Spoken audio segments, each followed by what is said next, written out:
Today, we're going to show you how to replace the GPS FlexBand antenna on an Alpha T20 or Alpha TT25 dog collar.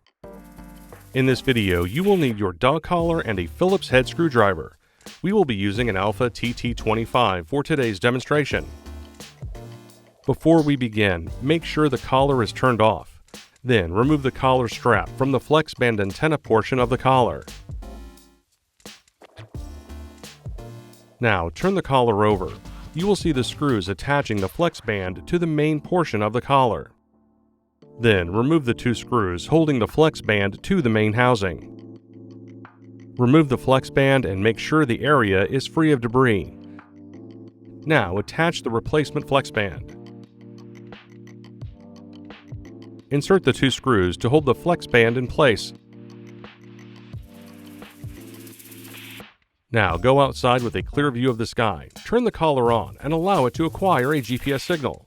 The LED will change from flashing yellow to green.